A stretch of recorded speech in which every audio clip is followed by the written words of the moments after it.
Woke beta males ruin Canada by bending to post-colonial and intersectional ideologies. A British Columbia man is the first to experience the consequences of land acknowledgements taken to their natural endpoint. Dr. Mass Formation Psychosis has had quite a tale over the last 4 years, and we're going to cover it for you. Today is Reformation Day, a time to celebrate faithful men who paid a great cost in order to honor Christ and fight for the ability of regular people to have a Bible in the language that they can read. Canada needs a reformation, a return to biblical truth and foundations. Why are we committed to the work of reformation? Well, in the words of Martin Luther, we are also convinced of the testimony of sacred scripture, and our conscience is held captive by the word of God, and to act against conscience is neither right nor safe. It's October 31st. Happy Reformation Day. I'm Andrew DeBartolo. That's Matt Hallick. This is Liberty Dispatch.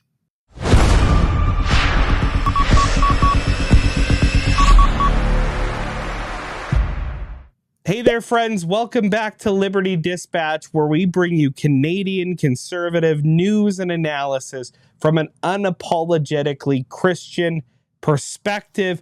Make sure, if you like what we do, that you can do what you can do to get it out to other people by liking, subscribing, hitting the notification bell, following us on all our various platforms, and especially getting over to ldcanada.substack.com, where you can get all our content, as well as exclusive interviews with some amazing guests. Andrew, it's great to be joined by you on this Reformation Day. It is a wonderful time of year on All Hallows Eve. Looking forward to All Saints Day to talk about the legacy of the church throughout history and the very things, the word of God that the church stands upon. And that is the canon, the standard by which we measure all things. And this past Sunday was technically Reformation Sunday. And I preached at church on Semper Reformanda, the need for the Reformation to continue. We always must be continuing to reform to the word of God. So it's Ecclesia Reformata Semper Reformanda est secundum verbum Dei, reforming to the word of God. That is really, really important to understand, because a lot of the progressives, Andrew, take Semper Reformanda and just use it to baptize all sorts of evil. But I'm glad that I'm on a show with a guy who understands it in its full phrase and who is seeking reformation in all spheres of life. So it's great to be joined by you again, brother. How are you? Doing well. Today at school, we had a Reformation Day celebration that included a pizza lunch, which almost certainly Martin Luther enjoyed in Wittenberg. They had pizza lunch right before the Diet of Worms. I'm sure that was the case. And then I dressed up in my... You didn't do brats and like root beer. You should have done brats and root beer or something like that. I didn't have... My wife's name is Catherine, and so is Martin Luther's wife. I did not have my Katie brew beer, much like Martin Luther's wife was known for being a master breweress in her village. That didn't happen. I did wear my clerical robe, and we talked a lot about the Reformation. Actually, in my grade 7A class in our history curriculum this year, we're right in the middle of the Renaissance and the Reformation, so the timing of it was good. So it's a good day. Good to be here. Looking forward to the weekend. Looking forward to what we're going to talk about. Not because what we're covering is particularly exciting and joy-giving, but because we understand the way history works, and we see what the Reformation came out of, and then what it became, and that's why we're hopeful. Oh man, my throat's doing a weird thing, but that's okay. We're gonna make it through. We're gonna make it through. We're going to keep going. It'll be okay. Martin Luther wouldn't let a little frog in the throat get in his way. No way. No way. Martin Luther, I'm pretty sure he pulled his back the day before, and he's like, I still have to nail these things to the door of the church, otherwise we're not going to have a good discussion about it. I hope I have this fear that heroes of the faith had like really wimpy voices. Like I have this real concern. Like I think about Spurgeon. I wonder if when Spurgeon got up to preach, he was like, "Now everybody, open up your Bibles to Psalm 72." I'm like, "Oh no, please no." So No, I'm hoping Martin Luther was like a deeper German, not like a yeah, "Yeah, yeah, everyone, it's he's a good to be here. thick. Open up your Bible." No, Yeah, probably not that. he's a thick dude. Martin Luther was a burly guy from the photos that I've seen. And same with Spurgeon. There's no way Spurgeon. He was a barrel-chested man, Andrew.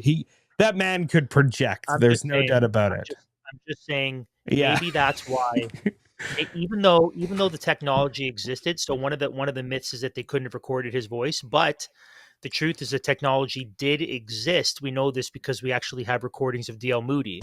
So the technology did exist, but maybe the Lord in his mercy prevented Yeah. Spurgeon from ever Yeah. being recorded because his voice was so pitiful. Anywho, we need to press He's on. like We need to press on. We that's a find great ourselves conspiracy theory. we find ourselves in the midst of persistent global instability and the steady erosion of our dollar's purchasing power. So, safeguarding your retirement savings has never been more crucial. Turn to Rocklinc Investment Partners, an independent wealth management firm specializing in value investing. They build portfolios of strong, high quality businesses, ones built to endure market volatility, preserve your capital, and compound value over the long term. In uncertain times, emphasize protection and enduring quality for peace of mind. Call Rocklink at 905-631-5462 or email them at info@rocklink.com. That's link with the C, LINC, info@rocklink.com.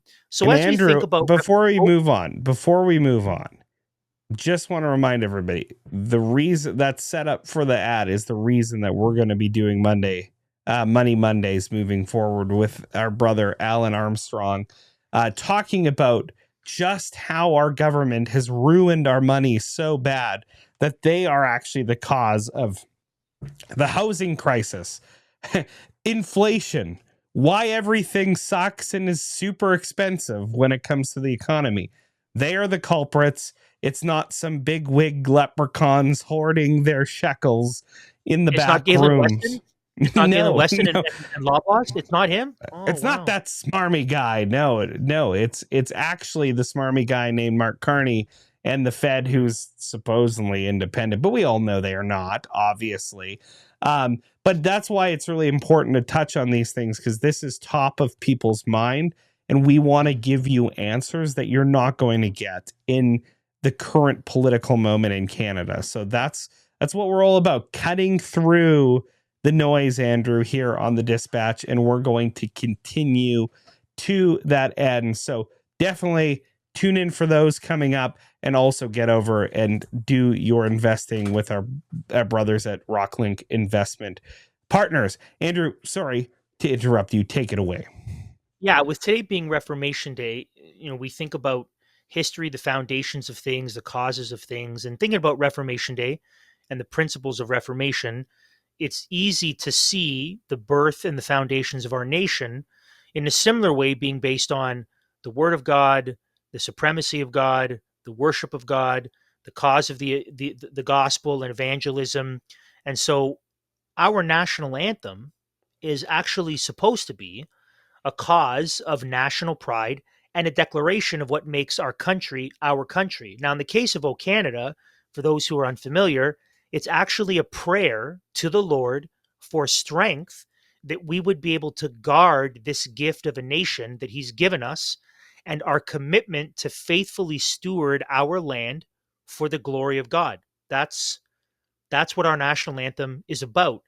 And this is why pagans and wokies hate our national anthem. And they've engaged in a concerted effort to alter our national anthem in order to assert neo Marxist ideologies.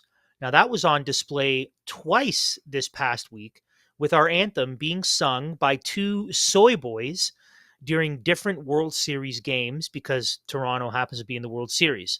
So here is the first butchering of our national anthem by Canadian singer, and his last name is so great, J.P. Sachs.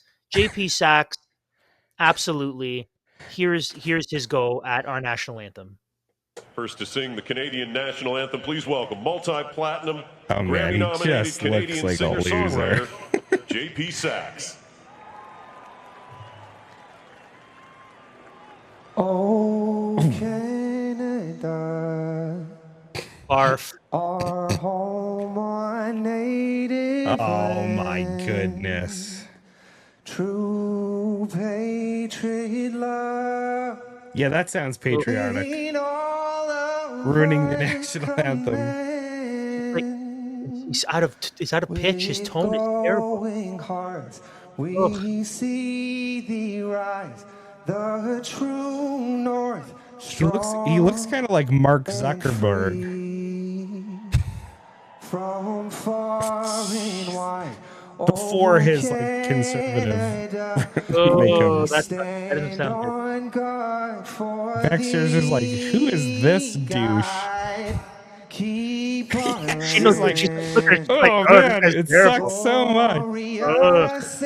I am not proud to be Canadian right now, she's thinking. Oh, he's really feeling it though. We stand on guard for thee.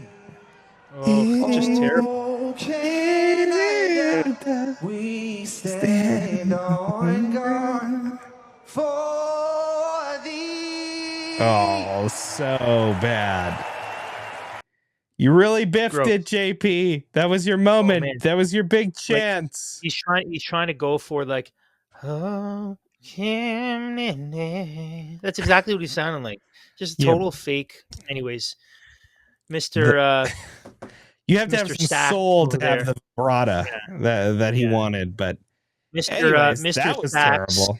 Yeah. So in case you missed the song from Mr. Sachs, aside from his terrible singing, which was terrible, he changed the lyrics "our home and native land" to "our home on native land." Now, at the very least, there were some reasonable people who went after how he maimed our national anthem. So this is taken from the National Post. Quote, "I don't know why artists feel the need to change the national anthem," wrote sports commentator Ben Steiner in a post on X. Toronto radio host Greg Brady also felt strongly about Sachs's version. "Stop bastardizing O Canada, our national anthem. It belongs to all of us, whomever our parents and grandparents are, and wherever you are born. If you're a Canadian citizen or striving to be one, this is our song. It's awesome being in another country, especially at a sporting event, hearing our anthem," he said in a post on X, concluding, "We're not at your concert, Mr. Sachs."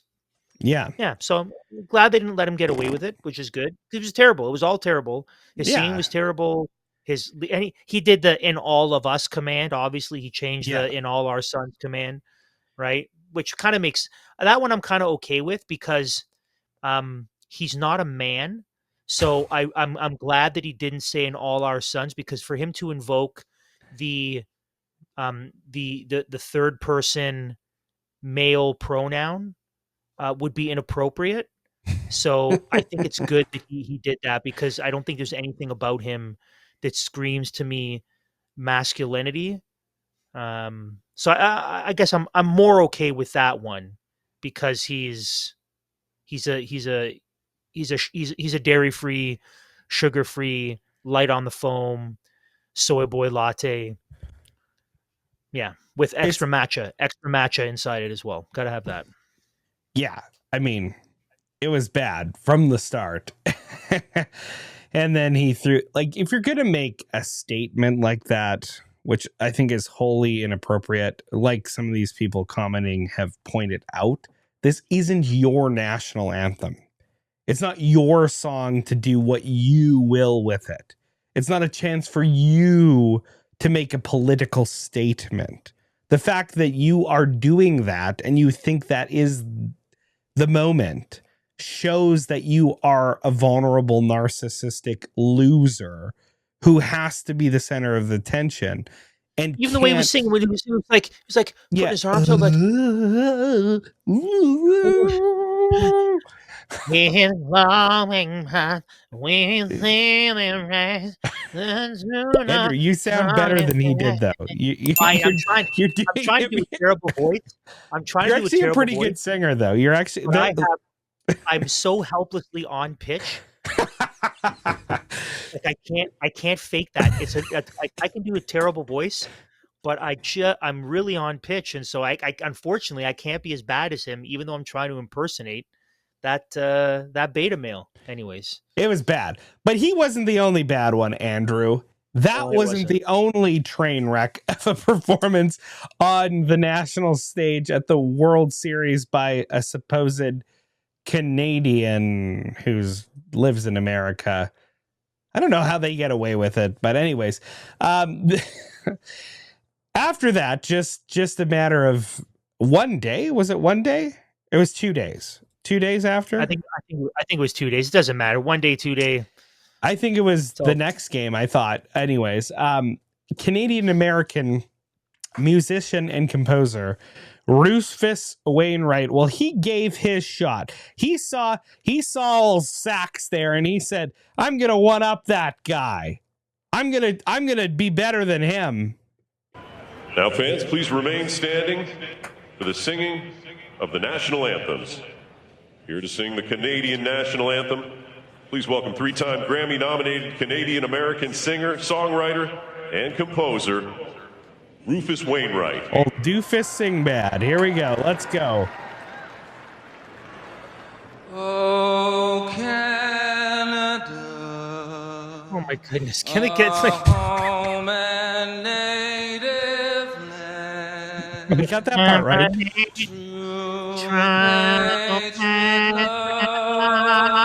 Nailing it. That only us Oh, command.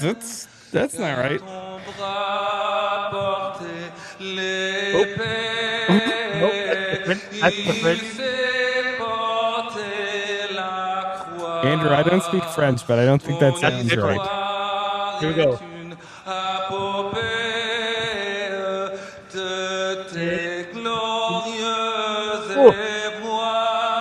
Nope, that's wrong. That's wrong. Don't sing the French part if you don't know the French part. Glorious and free. Oh, Canada, I think Quebec's going to secede after this. God for thee. Oh, he's so soft. Oh, Oh, flat. Canada, we stand on guard for Oh. thee. oh, he's so flat. He's so flat. Oh, I can't handle it. Whoa. Okay, can I just hold on? There's a couple things I need to say. The first one is this: I learned the French. I learned the middle part of the national anthem in French as a child simply by memorizing it phonetically before I actually was able to speak French fluently because of French immersion and taking French in high school. So before I could read and speak French, I memorized it phonetically. That's all you need to do. He didn't even do that. He was making up words. Anyway, so I just okay. Are you surprised from the guy that didn't win anything, Andrew? Well, so other than oh Canada, right? Other than being totally nasally, that was him. The introduction was pretty amazing. Like, and now welcome, three-time loser. Yeah. Now we'd like to welcome to sing the Canadian national anthem the guy who's never won a Grammy or any award at all for his work. I wonder But why. He's been nominated, but he's lost. He's a loser. Here's three-time loser. Yeah, I could also introduce myself that way. And now, coming to the stage, three-time has not won a Grammy. Andrew, yeah, of course, Yeah. of course. Just I awful. mean, it's hard to parody this sort of thing, but I think, I mean, there's something there, right, Andrew? Like on the national stage, we're just seeing Canadian artists bastardize our national anthem, and we're supposed to be trying to seem like a serious country on the world stage, especially when it comes to a relationship with the United States of America. Not likely. Here is the National Post trying to make sense of, well, what you just heard, what we all just unfortunately heard. Yikes. The first tweak came when, instead of singing True Patriot Love and All of Us Command, he changed the last 4 words to the That Only Us Command, which I'm not sure was a political statement, but certainly I'm assuming it was, as in like, Donald Trump, you can't annex Canada. I think that was what he was trying to say. Anyways, where the official lyrics are Carton bras, c'est pour le paix. See, you need to be saying this part. Okay, so it's carton bras c'est porter l'épée, right? Carton bras c'est porter l'épée, Yeah. right? That's okay. For your arm knows how to wield the sword. It sounded as if Wainwright, who was raised in Montreal, omitted the say, making it for your arm wield the sword. In the next line, instead of ton histoire et une Ton épopée, histoire est une épopée des plus brillants exploits. Your history is an epic of brilliant deeds, of brilliant exploits. That's easy enough to understand. It sounds as if the 3-time Grammy nominee changed the last 3 lines. 3-time loser. Let's get that right. Yeah. 3 lines to Te Glorie Exports of your glorious deeds. Wainwright also received fitting criticism over this awful rendition. This is also from the National Post. Stop changing the damn lyrics to "Oh Canada." Lisa McCormick Raitt, former Stephen Harper era MP, stated on X. Well said, Lisa. Elia Marcos, a radio host from CJAD 800 in Montreal, said the good news was that Wainwright elected to do the bilingual version, right? Yes, of course. The bad news, the guy doesn't know the lyrics, he posted on X. This is objectively one of the worst renditions I've ever heard, offered Julian McKenzie, a writer for The Athletic. Toronto-based social media manager Dan Levy wondered why Major League Baseball can't find more capable singers. Literally could have picked a random Blue Jays fan out of the crowd to do a better job. Levy posted on X. This was another horrendous performance at the World Series. Thankfully, though, Andrew, the Blue Jays did not perform poorly, especially Trey Yesavich, who is a savage, and he struck out 12 batters. But that's probably only for people who care about baseball, which I know there are some. Anyways, Andrew, they sucked at singing the national anthem, and if they were trying to make political statements, they did a terrible job because they can't sing, and it all just fell flat. So our audience might be wondering, okay, guys, there's a lot going on in the world right now. There's a lot going on in Canada. There's a lot happening economically. There's a lot happening on the global scale. Why are you spending all this time looking at these two Malakois, these two soft men, these two soy boy beta male? Why are you spending so much time talking about them and poking fun at them? Do you enjoy, Matt and Andrew, do you guys enjoy poking fun at these pagans and their hatred and their wrecking of our national anthem? Yes, we do. But not only that, but that's there. I have to admit, there's a part of it, right? They're terrible and they need to be mocked. The devil hates to be mocked.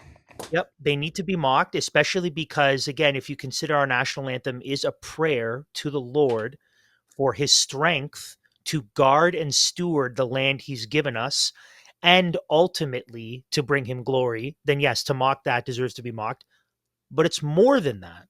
Okay, so this matters because silly lyric changes over our native land don't it that's not just about that. There's more going on in the broader culture than just Mhm. our home on native land.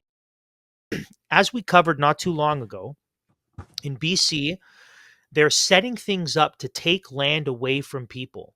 Houses and property that they've owned and paid for, that they've been living in this house for generations. Okay. Now we have our first taste of what that could actually mean for Canadians. This is from Blender News. Quote, a Richmond, BC man who's owned his home since 1975 claims he's just been told his mortgage will not be renewed because the BC Supreme Court granted title of his land to the Cowichan tribe. After nearly 50 years of paying taxes, maintaining his home, and contributing to the community, his lender has informed him that his property no longer qualifies as secure collateral. The reason? His land title is now contested under an Indigenous land claim. He said, I've owned my land for decades. I'm not giving it up without a fight. The homeowner received the news by letter and said his mortgage company refused renewal due to the uncertainty surrounding ownership. He said, I paid taxes. I paid for my place. Now, lo and behold, I don't own it. Not fair.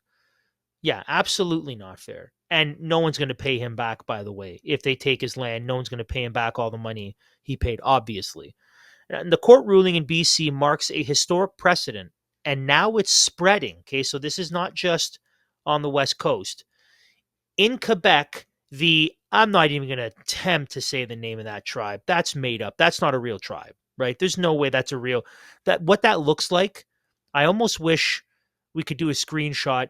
Have you ever been on a Take keyboard? a try. I want to take it's Kitigan ZB and No, it's not. Nashanabeg No, no, First no. What it is? Nation. No, let me tell you what it is. This is what it is. You're on your keyboard, right, and you're pretending to type, and you just go, you just hit a bunch of things. There it is. At There least is. they're using like English letters. Yeah, tribe. If you're offended, grow up. The name's a joke. The name's not even a real name. Tribe has launched a sweeping title claim covering major portions of Western Quebec, including parts of Ottawa, Gatineau Park, and islands in the Ottawa River. The First Nation is also suing the governments of Canada and Quebec, along with Hydro-Quebec and the National Capital Commission, for $5 billion. Chief, I love this name. This is great. Okay. Jean-Guy White Duck. That's just great. That's a character. That's a character in a cartoon. Like, that's a made up person. Jean-Guy White Duck. That's his name. Says the move is about ensuring Indigenous control over water, wildlife, and forestry on traditional territory. This is what Chief Jean-Guy White Duck has to say. Billions of dollars. I was going to do a voice. I'm not going to do a voice. It might be too offensive. Billions of dollars have been taken out of our lands with limited return to our community. He emphasized that reconciliation must include management authority over these lands. Should I attempt to do an impression of Jean-Guy White Duck? How do you do? No. I'm just thinking. How do you marry together Donald Indigenous Duck and French? an Aboriginal Canadian? How do you? I don't even know how. But that It whole would be paragraph probably is all the made up. most That whole offensive paragraph- thing you could ever think about. That whole paragraph is a cartoon, right? Yes. From the fake smashing the keyboard tribe name to Jean-Guy, like that's for White Duck. That's Yeah. anyways. But it's serious. It is serious. But guy can't get his house. Guy's not going to be able to get renewed for a mortgage. Yeah. What's he going to do?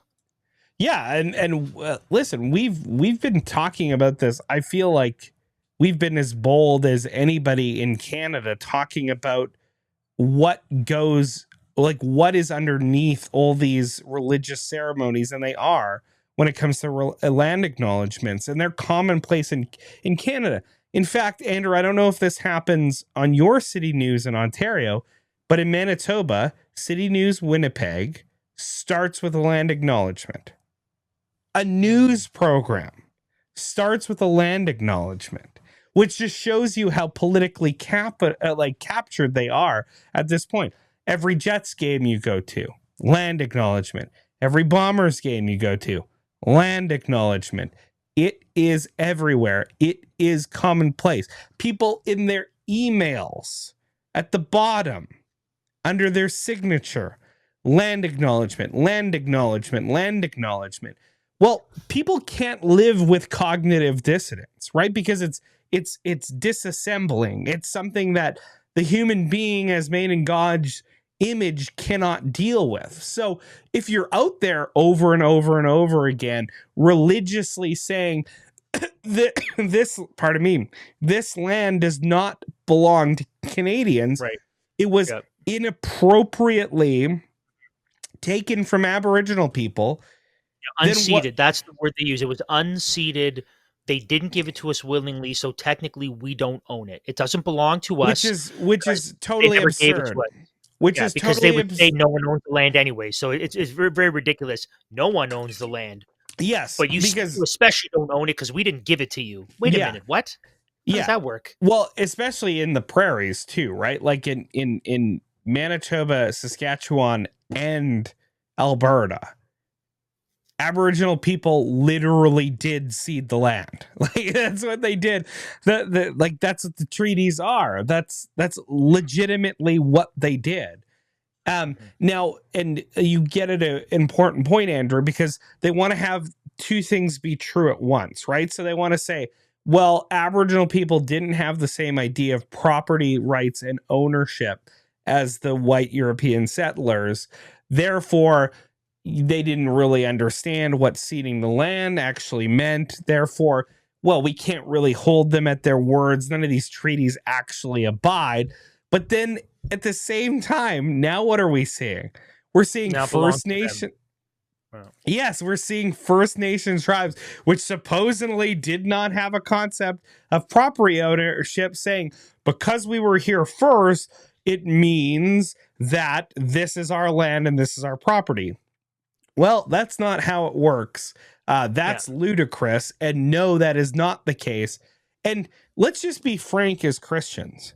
God in his providence disinherited Aboriginal people of this land because of their sinful, evil paganism. That's what he did in his providence. He disinherited Aboriginal people. What's amazing about the whole land acknowledgement thing is, and this question is raised rightfully so, but then who gets a land? Is it the tribe that the Europeans got it from, or the tribe before them? And this is so.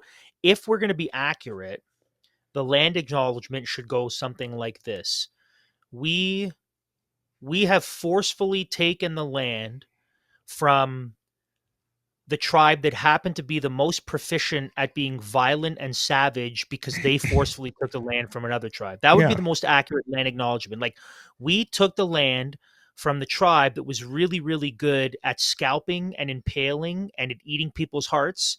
Mm-hmm. And because they were so good at taking the land from some other weaker tribe, we also took the land from them. That would be an accurate land acknowledgement. But you're never going to hear that. And that would be the truth. Does this apply to historically Christian lands too that were taken by Muslims? Like, right. Well, can we do that sort of thing, or no? That doesn't really matter. Like, or how about Israel? It's so selective. How about Israel? Yeah, because I can tell you who was there in the first century for a long time. Yeah. So you're right. It is totally ridiculous. The stream of identity politics only flows one way, and it never flows in the direction in favor of the perceived oppressor or evil villain figure. Never. Well, it's really important that we realize, though, because like this is like the demoralizing aspect of it. Like when you're dealing with self-refuting philosophies, what you know there, if it's just like on its face, it doesn't make any sense. And if you think through it for like 5 seconds and you're like, wait a second, this isn't holding together, you know what is inevitably underneath it all is it's just a play for political power. And that's what it is. Right. This is a play for political power, and all this insane virtue signaling from these nobody singers who can't even sing on the world stage at the World Series. All they're doing is highlighting this massive delusion that Canadians are living under. And we're not a serious nation. We keep saying we're unserious, and it's examples like this that shows that we are an unserious people. Remember when Canada was a land of boundless promise, where families built thriving communities on faith, freedom, and hard work? A time when you leave your doors unlocked, neighbors were friends, and we sang our anthem with pride. Canada was respected worldwide, a rugged land full of resolute and virtuous people. We were builders forging farms from the untamed wilderness, raising strong families and forging our destiny. But now a shadow has fallen over our great nation. Creeping tyranny, the erosion of God-given rights, and cultural division have dimmed that bright promise. We yearn to reclaim what made us a true north, strong and free. We saw Canada's spirit cracking and wanted to do something. With Resistance Coffee Company, we saw an opportunity to build something bigger. Our nation was forged in the fires of adversity, and we saw an opportunity to help lay a foundation for a bright future, rebuild through that same commitment to hard work, courage, and the principles that made our nation great. Our mission is not just about crafting excellent coffee. It's about fueling everyday Canadians to stand resolute against the tide and rebuild the Canada we love. Our goal is to inspire a movement that rebuilds Canada on the bedrock of faith, freedom, and responsibility. Each sip strengthens the resolve to reclaim our nation's proud legacy.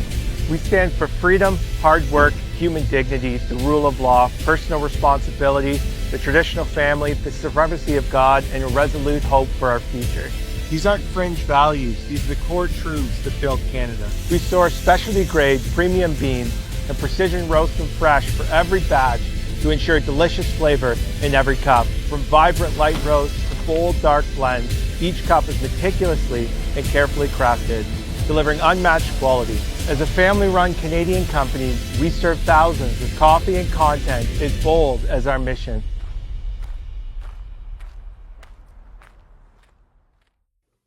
That's what Canada used to stand for, Andrew. Mm-hmm. That's when we were a serious people. Mm-hmm. And So that's some serious coffee. Let's take a trip down memory lane. And as we take a trip down memory lane, I would like to apologize in advance for what you're about to see or hear. But in order to make a broader point and really deal with some worldview issues, it's going to be worth whatever seizure or vomiting you experience as a result of watching or listening to this. I'm certain of it. It'll be worth it in the end. Now, who remembers one Dr. Mass Formation Psychosis, also known as Dr. Neely Kaplan Mirth? Let's watch a clip that we played in an episode where we interviewed Dr. Peter McCullough, and we got him to respond to just crazy eyes. Just if you're listening to this, just imagine the craziest crazy eyes you can. And that's what we're dealing with. Okay, let's again, I'm sorry for this, but we have to. This is going to set the rest of this up well. So let's watch this together. Her name is Legion. It's become clear that the message from the provincial government is we're all getting back to normal now, folks. So let's start there. Are we back to normal yet? No. So the language that you use when you say something like normal is a far right language of anti-maskers, anti-vaxxers, and ableists who disregard the impact of COVID on seniors, on Yes, Steve Paikin. How are you such a jerk? children, on educators, on essential workers, on healthcare workers, on our healthcare crisis. There's nothing normal about getting COVID, repeated infections, children and adults being hospitalized, and long COVID. There's nothing normal about taking away the protections and the proactive measures that we had to help to reduce transmission of COVID. And there's nothing normal about getting rid of any kind of isolation requirements, which would have helped to curtail outbreaks in schools, in workplaces, and everywhere else that you go. Man, she really struggled to get that out. She was having a Do hard you- time breathing in the mask. Do you have that Billy Madison video on the ready? Do you have that? I don't think I have the video. I definitely have Okay. the audio Okay. cued. Though. Okay, no, let me do it then. What you have just said is one of the most insanely idiotic things I have ever heard. Yes. At no point in your rambling, incoherent response were you even close to anything that could be considered a rational thought. Everyone in this room is now dumber for having listened to it. Mm-hmm. I award you no points, and may God have mercy on your soul. So I just want to say before we move on, everything she said is demonstrably false. So we know Yes. that now. We knew that then. I knew that then. But Yeah. we know that, right, there is nothing normal. And what's driving both long COVID and what's driving hospitalizations and increased sicknesses was the jab. That's what was doing it. We know masks don't work. We know that it's undeniable at this point. They don't work. And isolation measures also really did nothing. There was no scientific basis. So she's completely wrong. Now, let's delve into who that crazy lady is a little bit more. I want to give some context, okay? This is from a 2021 Canadian Pravda Corporation, formerly known as the CBC, story. This is what they write. This is 2021. Quote, an Ottawa physician who says the province's rollout plan for COVID-19 booster shots is too slow, right? We're killing people too slow, according to her. She's taken matters into her own hands. Talk about privilege, right? Talk about the ability to take advantage of your position, eh? Anyways, while Ontario has announced people 18 and over will be eligible come early January, Dr. Neely Kaplan-Mirth isn't waiting. No, she's in a hurry to kill people. The family doctor began sticking boosters in arms on Sunday as part of her 6th Jabapalooza event. They had graphics printed. The Jabapalooza event. This was her 6th one. Administering hundreds of shots in a single day, specifically aimed at younger essential workers, right? Because we need to sterilize young women and give young men heart attacks. That's what she wants to do. Older people, immunocompromised people, and healthcare and congregate care workers are already eligible for the booster in the province. But Kaplan-Mirth opened the eligibility up further to include her adult patients 6 months out from their second dose, as well as those who attend her Jabapalooza events or attended them in May and June. She said those immunized in her past Jabapaloozas were essential workers, including teachers, childcare providers, and grocers. We had doses that were going to expire, she said. Oh, so not only is it poison, but it's expired poison. That's better. That's much better. She said, I could not abide throwing those in the garbage when we had these essential workers who 6 months ago, when I gave them their second dose, I promised them we would do whatever we needed to continue to keep them safe, close quote. It's also worth noting that she probably made a pretty penny for every single dose that she put in someone's arm. So in her mind, she's thinking, that's money going down the toilet, ladies and gentlemen. Like I cannot abide throwing out this easy money. We need to get in our arms as soon as possible. So that's the woman you just saw, a woman who created Jabapalooza events in order to go against provincial guidelines and get the poison into younger arms as quick as possible. That's who that insane woman is. Yeah, isn't it? She's from this. She's a town councillor. So I mean, things are bad. She's an insane person, and that's the type of person that apparently is an expert and gets elected in Ottawa. So that's scary. Very, very scary. Anyways, if you can believe it, this woman, as I've said, went on to run for school board trustee, and she won. As you would expect, she was a ghoul who wanted to enforce her COVID insanity, along with being just basically an unbearable human being who everybody hated and was totally noxious. And this is also from the CPC in 2023. In a unanimous vote, trustees with the Ottawa Carleton District School Board voted Tuesday evening to sanction one of their own for breaching its code of conduct.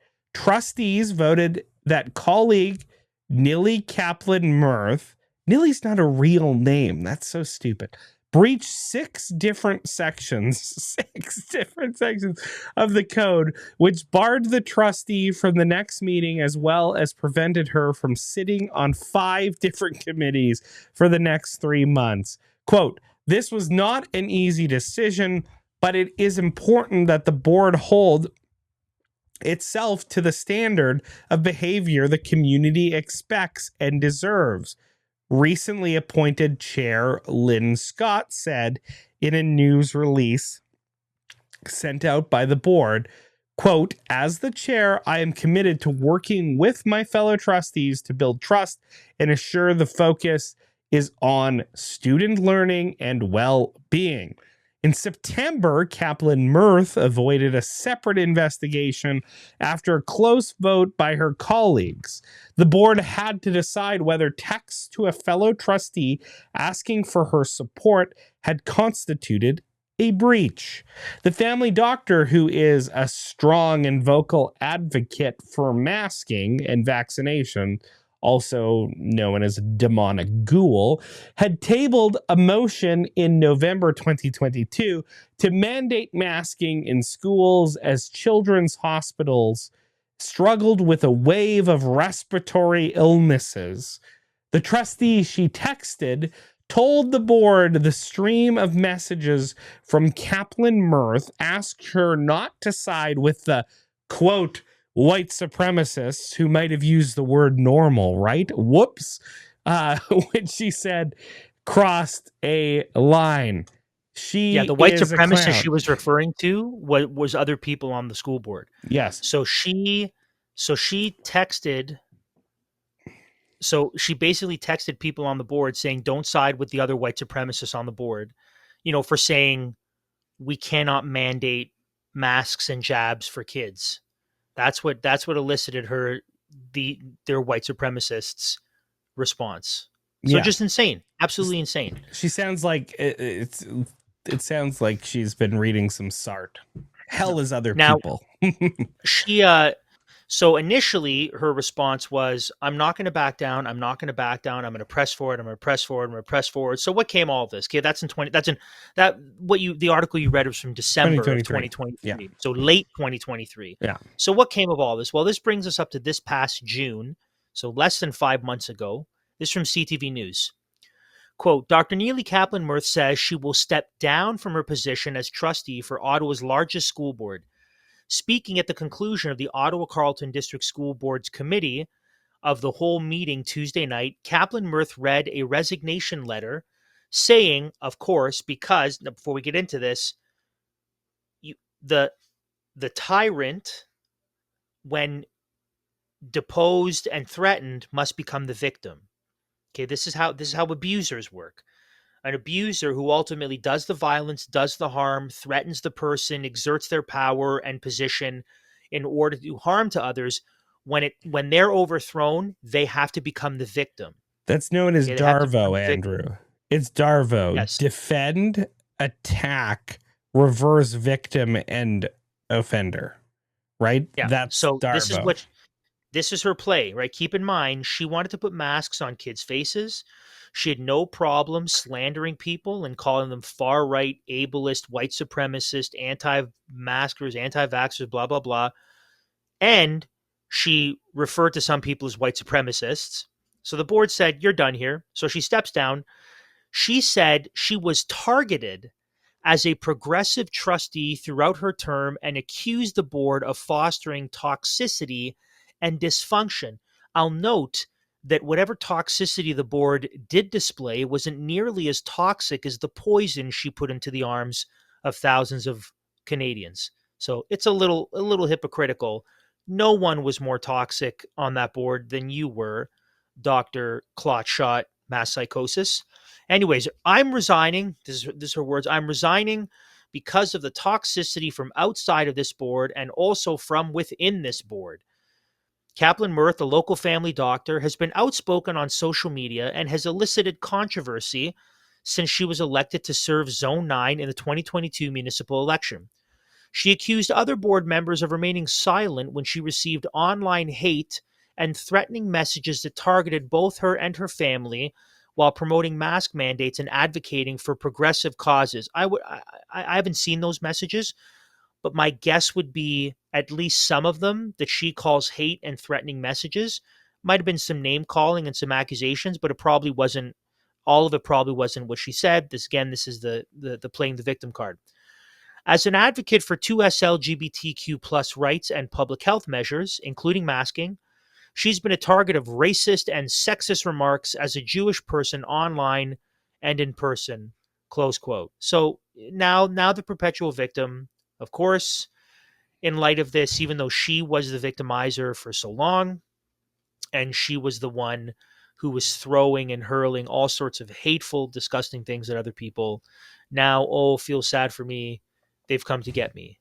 It's worth noting before we get into this last little bit that if you dare to go on her Instagram page, you will see that at the end of September, she was out in full virtue signal form on a National Day of Lies and Separation, commonly known as a Day of Truth and Reconciliation.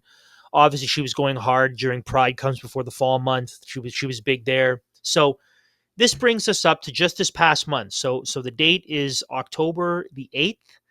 She posted this on Instagram, and before we show you this, yes, on October the 8th, she's sitting in her office alone, wearing a mask. Yes, this is true. Okay, so let's put the picture up. This was her Instagram post just this last October the 8th, alone in her office.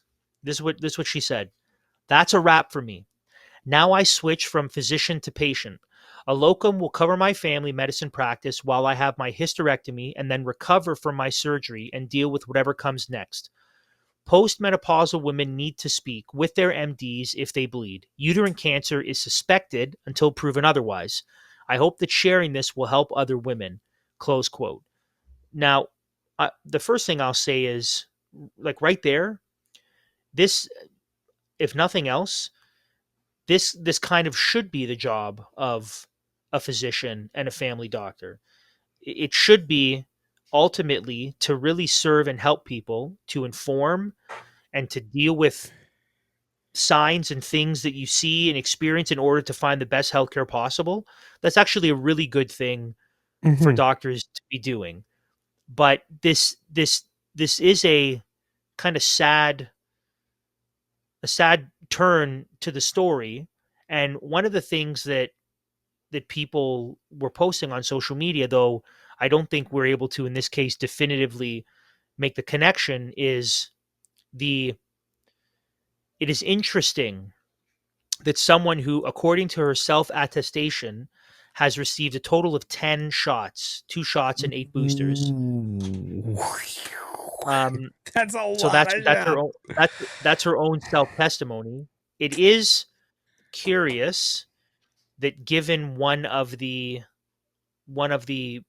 apparent effects that come from this is the sudden onset of turbo cancer that is otherwise unknown, or and in women it's expected. quite often in their reproductive systems, whether like so ovaries we don't know. or uterus. We don't know for sure.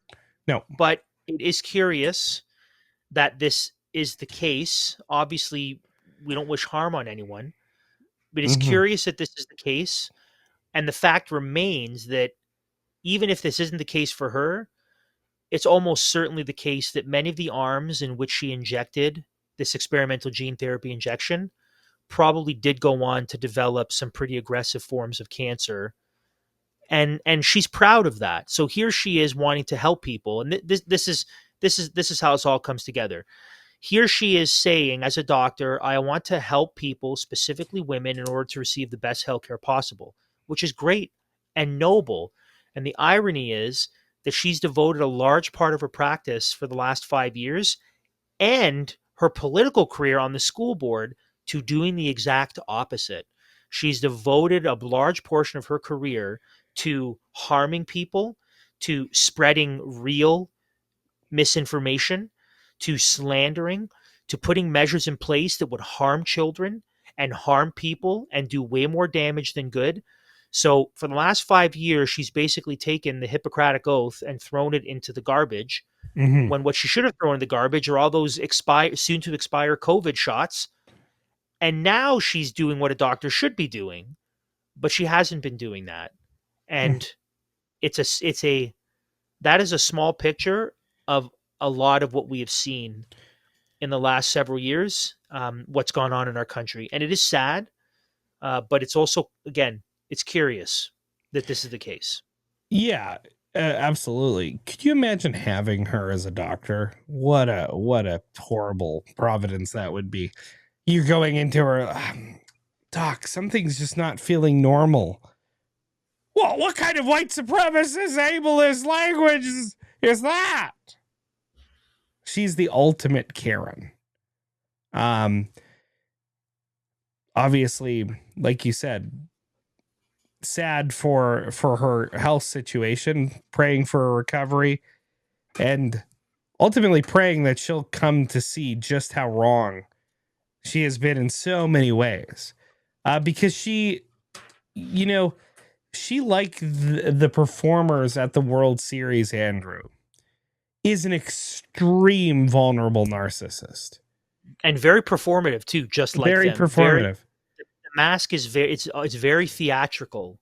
It is very theatrical. And this is leftism. A bunch of vulnerable narcissists who are performative in their acts and who are just baldly in search of power so they can wield it aggressively against anyone who would disagree. That's why she went for school trustee. It's not because she has a good bedside manner and she cares about children. She went for school trustee to impose more strict lockdowns on kids in school. She even wanted admitted to put that. all those measures into place. Absolutely. That's exactly what she wanted to do. She wanted to bring the crushing weight of those lawless, unscientific measures upon innocent children. That's exactly what she wanted to do. Exactly. And this is the left. This is the face of the left. She is an extreme example of it to its uttermost, but I think she is the absurdity that the leftist position reduces to. And the fact that Canadian media held her up and platformed her as a supposed expert in anything except mass psychosis, as you mentioned earlier, Andrew, is astonishing. It's shocking. It's criminal. Like, she's clear. She was a counselor in one of the most progressive districts in all of Canada.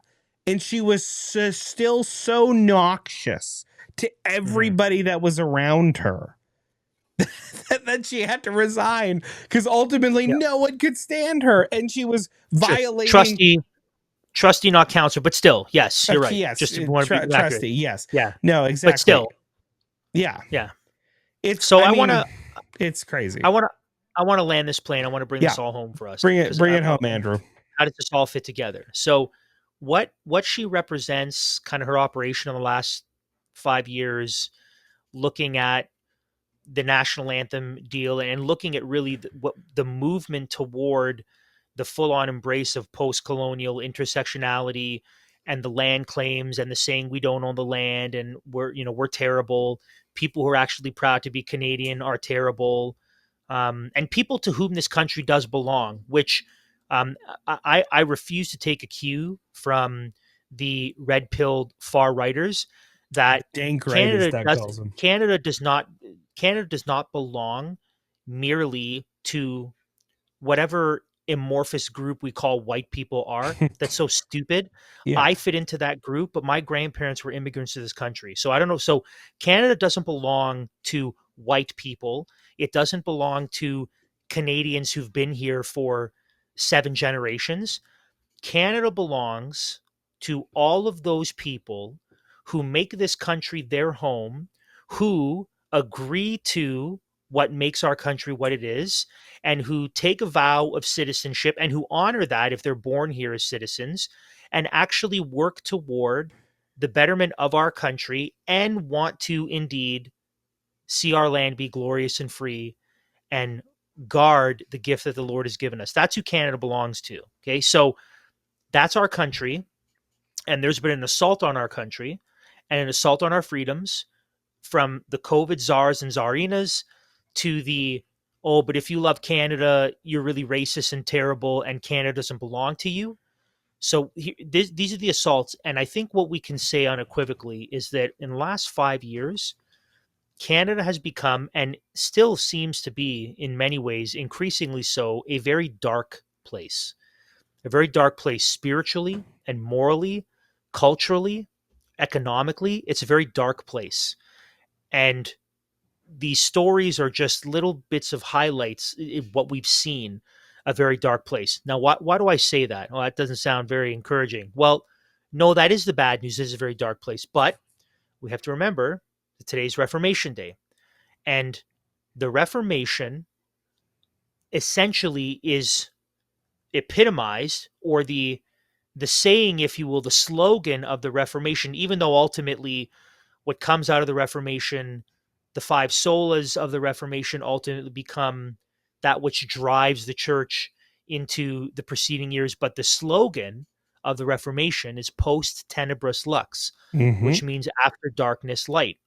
And the Reformation was a time of tremendous light where Amen. people, by returning back to original languages and by being convinced about the truth of the gospel above and beyond a works-based salvation, and the passion or the drive that people would be able to read the scriptures in their own language, the Reformation brought about tremendous light. But the reason why they said post tenebris lux is because there was a darkness that covered Europe for hundreds of years. Hundreds of years there was a darkness that covered Europe. The Holy Roman Empire made it illegal to translate the Bible in any language other than Latin in 1221 AD. So in 1221, if you attempted to read the Bible in a language you could understand, you would be executed for that. You Which had reformers were? You had proto-reformers like Tyndall. Jan Hus and John Wycliffe, and we looked at this in our history class, Girolamo Savonarola in Italy, and Peter Waldo. You had who was in France. So you had all these proto-reformers in the 13th, 14th, and 15th century who were in the midst of all that darkness, who were fighting against the corruption of the church, the decadence of the church, the popes who had illicit children with their mistresses, the economic greed, the church continuing to amass more power and refusing to allow the laity to understand or read the Bible in their own language, making them dependent upon the clergy who would also dominate them, the use of indulgences. There's so much darkness in Europe, in the church for hundreds of years. And you had the rare spark who would kind of shine up to shine out against the darkness. Before and then it was snuffed out. It was quickly snuffed out again, right? Now, not without a good consequence, because, and a lot of this is lore, but when Jan Hus, who's in Prague, is being burned alive for daring to translate the Bible into the Moravian language so people could understand it, and speaking out against the corruption of the church, he said, right, because his name, Jan Hus, you might cook this goose, right? That's what his name means, goose. This goose might be cooked, but after I die, a swan will arise whose light you won't be able to extinguish. And according to myth, 100 years, almost to the day that Jan Hus died, Martin Luther is purported to have been saved during a lightning storm on his way home, where he prayed out to be saved from the lightning storm, and then he would give his life to the Lord as a result. So he dies, and then 100 years later, now you have Martin Luther, who isn't the first reformer, but he's really the spark of Reformation proper. And then you have Luther and Calvin and Zwingli and Beza and Knox, and then it just grows in Snowballs. Europe. But the point is, there was so much darkness, and yet faithful men refused to self-censor and refused to give up. They refused to stop pushing for truth and godliness. And their sacrifice, they laid down the trail, if you will. They laid down the initial bits of the pathway so that these latter men, when Reformation proper did break out in Europe, were able to take it and then finally translate the Bible into German, into French, into English, because of the faithfulness of men during the period of darkness. Mm-hmm. After all that darkness came the light. That's where we are, friends. This is the takeaway for us. Canada has been in a very dark place for a long time. And in some ways, it appears that it's only getting darker. And while that could be a cause of great discouragement, perhaps you and I are those proto-reformers, those little sparks that come up in the darkness that don't see the change in our lifetime. We don't get to see Reformation break out. We're faithful, we have a positive influence, and we essentially are laying the foundation for what will come in the future when, by the grace of God, in Canada, there will be tremendous light after the darkness, when our country does undergo what I believe will be a glorious reformation, where Canada will once again be rebuilt and reinstituted as a Christian nation, and where our grandchildren will be able to experience the blessing of Reformation proper having broken out in our nation. So it's okay that it's dark and even getting darker, because we trust God for the light after the darkness if we are faithful as those men were faithful for the hundreds of years leading up to the Reformation. I really, really hope that me saying all of that does indeed encourage you as you hear it and as you consider what's going on, and you might be disheartened and discouraged and disillusioned and wondering what is going on. I hope you hear what I've just said and understand that when we look back at history, there's actually much to be hopeful about, and we can take great courage. I really hope you're encouraged by those words and that you commit yourself to building even as it gets darker, because that's not the end of the story. That's not the end of the story. Yeah, Andrew, and I literally just preached on 2 Kings 22 and 23 in King Josiah's amazing reformation that took place in Israel after 480 years of not keeping the Passover. 480 years of not keeping the Passover. Astonishing. The people who were supposed to be the light to the Gentiles, the very exemplar of a true nation covenanted to God for all the other nations to see. The very ceremony that was supposed to be at the heart of who they were. They hadn't kept it for 480 years. Yet, Josiah, despite getting a prophecy that his reforms would only lead to his death and the destruction of Judah after two bad kings after him, he still pressed on for reform, knowing that it is better to die faithfully in a losing battle for a winning cause than to live unfaithfully. And that is what we are called to in this moment. And I pray that we will see the reform you're talking about, Andrew. And the cry of the Reformation and the era surrounding it was ad fontes, back to the sources. The ultimate source of truth is the Word of God, the sole infallible rule for faith and practice. But in Reformations, people do go back to source material. And I've got a source material here, Andrew, that I wanted to read by way of closing. These are the original lyrics of the Canadian National Anthem. So it's the French version and the Canadian version. This is the last stanza of the French version in English, written by Sir Adolphe Basile Routhier, 1880. sacred love of the throne and the altar. Fill our hearts with your immortal breath. Among the foreign races, our guide is the law. Let us know how to be a people of brothers under the yoke of faith. And let us repeat, like our fathers, the victorious cry for Christ and King. The victorious cry for Christ and King. And from the original English, ruler supreme, who hear us humble prayer, hold our dominion within thy loving care. Help us to find, O God, in thee a lasting, rich reward as we wait for a better day. We ever stand on guard. God, keep our land glorious and free.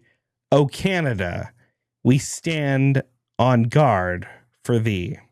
And it's for freedom that Christ has set you free. Stand firm, therefore, and do not submit again to a yoke of slavery. Till next time, everybody, God bless.